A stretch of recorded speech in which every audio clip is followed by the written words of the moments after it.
विज्ञान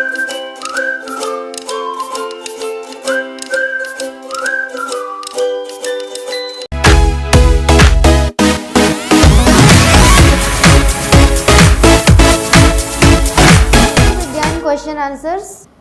आज है इकाई 5 बागवानी एवं वृक्षारोपण। सही गलत का निशान लगाइए। बाग लगाने के लिए सबसे अच्छी भूमि होती है कौन सी? दोमट भूमि।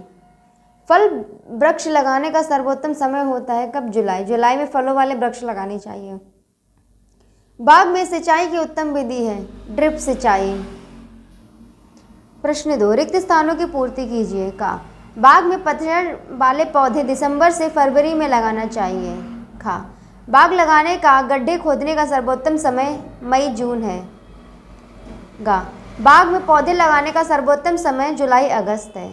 घा बाग में पौधों की सुरक्षा की दृष्टि से चारों तरफ बाड़ लगाते हैं। ड़ा चश्मा लगाना कायिक प्रवर्धन की विधि है। प्रश्न 3, निम्नलिखित स्तंभों के का और खा से मिलान कीजिए। आम 10 × 10 मीटर, अमरूद 8 × 8 मीटर, पपीता 3 × 3, केला 3 × 3। क्वेश्चन नंबर 4, सही गलत का निशान। आम के बाग हमेशा ईंट के भट्टों के पास लगाने चाहिए। गलत। सदाबहार पत्तियों वाले वृक्ष बाग में हमेशा बीच में लगाने चाहिए। सही। बाग में गर्म हवाओं तथा लू से बचने के लिए वायुरोधी पौधे लगाने चाहिए। सही। बाग में पौधे लगाने के लिए मई जून में गड्ढे खोद लेने चाहिए। सही। 5, शाक वाटिका के मुख्य 2 उद्देश्य लिखिए। शाक वाटिका के 2 उद्देश्य: परिवार के लोगों को पूरे वर्ष ताजी सब्जियों की आपूर्ति करना। दूसरा, खाली समय का सदुपयोग व वातावरण स्वच्छता। प्रश्न 6, एक आदर्श शाक वाटिका के लिए कम से कम कितनी लंबी चौड़ी भूमि होनी चाहिए? उत्तर 25 × 10 मीटर भूमि चाहिए। प्रश्न 7, बाग में वायु वृत्ति किन किन दिशाओं में लगाना उचित होता है? उत्तर बाग के उत्तर पश्चिम दिशा में ऊंचे उठान वाले पेड़ लगाकर बाग को बचाया जाता है। आम, शीशम, महुआ, यूकेलिप्टस आदि वायुरोधी वृक्ष लगाते हैं। प्रश्न 8, पौधे लगाने का सबसे उचित समय कौन सा है? कृपया समझाइए। उत्तर पौधे लगाने का सबसे अच्छा समय जुलाई अगस्त का महीना है, क्योंकि इस महीने में वर्षा होने के कारण मिट्टी में नमी रहती है, जिससे पौधे लगाने में आसानी होती है। पतझड़ वाले पेड़ों को दिसंबर से फरवरी के बीच लगाना चाहिए। प्रश्न 9, बाग में पौधा लगाते समय किन किन बिंदुओं पर ध्यान देना चाहिए? उत्तर बाग में पौधे लगाते समय निम्न बिंदुओं पर ध्यान देना चाहिए: उपयुक्त समय, मिट्टी की किस्म, फल तथा फूल के पौधों को लगाते समय एक दूसरे के बीच निश्चित दूरी, पर्याप्त पानी की व्यवस्था। प्रश्न 10, उद्यान के कितने प्रकार होते हैं? उत्तर 1, पुष्प उद्यान, 2, शाक उद्यान, 3, फल उद्यान। प्रश्न 11, शाक वाटिका के लिए कोई 4 फसल चक्र लिखिए। सब्जियों के 4 फसल चक्र निम्नलिखित हैं। मूली जुलाई से अगस्त, मटर अक्टूबर से मार्च, करेला मार्च जून। 2, बैंगन अगस्त से मार्च, टिंडा मार्च से अगस्त। 3, लौकी जुलाई से नवंबर, टमाटर दिसंबर से मई। 4, मूली जून से सितंबर, मटर अक्टूबर से मार्च, भिंडी मार्च से जून। प्रश्न 12, कद्दू वर्ग में कौन कौन सी सब्जियां आती हैं? कद्दू वर्ग में कोहड़ा, लौकी, तोरई, करेला, टिंडा, चिचिंडा, नेनुआ आती हैं। प्रश्न 13, बाग लगाने से पूर्व किन किन प्रारंभिक तैयारियों की आवश्यकता होती है? इन तैयारियों के ना करने पर बाग लगाने में क्या असुविधा होगी? उत्तर बाग लगाने से पूर्व कुछ प्रारंभिक तैयारियां करनी जरूरी हैं, जो कि निम्नलिखित हैं। 1, भूमि समतल करना, ऐसा करने से मृदा कटाव नहीं होता। 2, भूमि में खाद डालना, गर्मी के दिनों में जुताई करके सड़ी गोबर कंपोस्ट की खाद डालनी चाहिए। 3, पानी का प्रबंध करना, सिंचाई का प्रबंध प्राथमिक ज़रूरत है।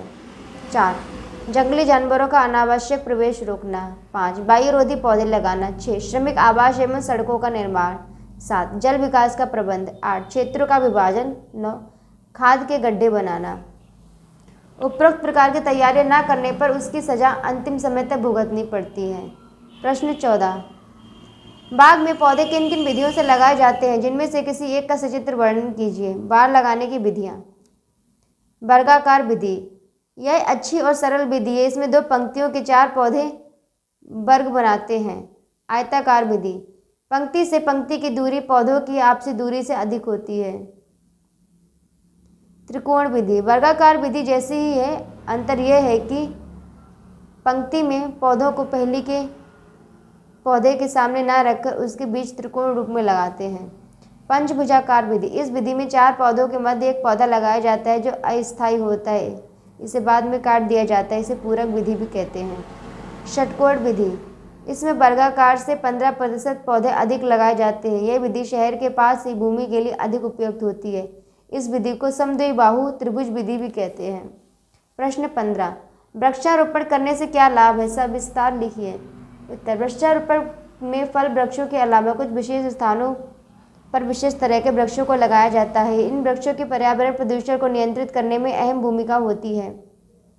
वृक्षारोपण करने से और भी कई प्रकार के लाभ मिलते हैं। इनसे इमारती लकड़ी, ईंधन, यात्रियों को छाया, भूक्षरण पर रोक, कागज उद्योग को कच्चा माल के अलावा कई प्रकार की दवाइयाँ भी प्राप्त होती हैं। पर्यावरण सरकार वृक्षारोपण करने के लिए वन महोत्सव का आयोजन करती है। सड़कों, नहरों, रेल पटरियों के किनारे, सार्वजनिक स्थलों पर वृक्षारोपण कर पर्यावरण में सुधार किया जा सकता है। प्रश्न 16 बाग लगाते समय किन किन बातों का ध्यान रखना चाहिए, विस्तृत वर्णन कीजिए। उत्तर बाग लगाते समय निम्नलिखित बिंदुओं पर ध्यान देना आवश्यक है। स्थान का चयन, भूमि की किस्म, बाग लगाने के लिए दोमट मिट्टी सर्वोत्तम मानी जाती है। 2 सिंचाई की सुविधा, पौधों के सुचारू रूप से वृद्धि के लिए पर्याप्त मात्रा में पानी की व्यवस्था होनी चाहिए। 3 जल निकास की व्यवस्था, वर्षा ऋतु में पानी न रुके इसके लिए जल निकास की समुचित व्यवस्था होनी चाहिए। 4 जलवायु के अनुसार ही फल वृक्षों का चयन करना चाहिए। 5 यातायात की सुविधा, यातायात की सुविधा होनी चाहिए जिससे फलों को बाजार तक आसानी से पहुंचाया जा सके। 6 बाजार की निकटता, बाजार बाग से निकट होना चाहिए जिससे बाग से प्राप्त फलों को आसानी से बेचा जा सके। 7 कुशल श्रमिक की उपलब्धता, कुशल अनुभवी मजदूर उपलब्ध होने से खेती में कृषि कार्य से लेकर फल तोड़ाई तक किसी भी प्रकार की असुविधा नहीं होती है। प्रश्न 17 शाक वाटिका का निर्माण कैसे किया जाता है, वर्णन करो। उत्तर शाक वाटिका का निर्माण, एक शाक वाटिका के लिए 25 मीटर लंबी तथा 10 मीटर चौड़ी भूमि पर्याप्त होती है। चारों ओर से मेड़बंदी करके किनारों पर बाड़ लगानी चाहिए। कटीलों, तार, खंभे लगाए जा सकते हैं। वाटिका में आने जाने का रास्ता होना चाहिए। रास्ते के किनारे सिंचाई की नाली होनी चाहिए। वाटिका के एक कोने में कंपोस्ट गड्ढा होना चाहिए। कद्दू भर की सब्जियां बाढ़ के सहारे उगानी चाहिए। जाड़े में 3 और मटर उगाई जा सकती है। प्रवेश द्वार के पास सेम उगाई जा सकती है। जड़ व कंद वाली सब्जियां क्यारियों की मेड़ों पर उगाई जा सकती हैं।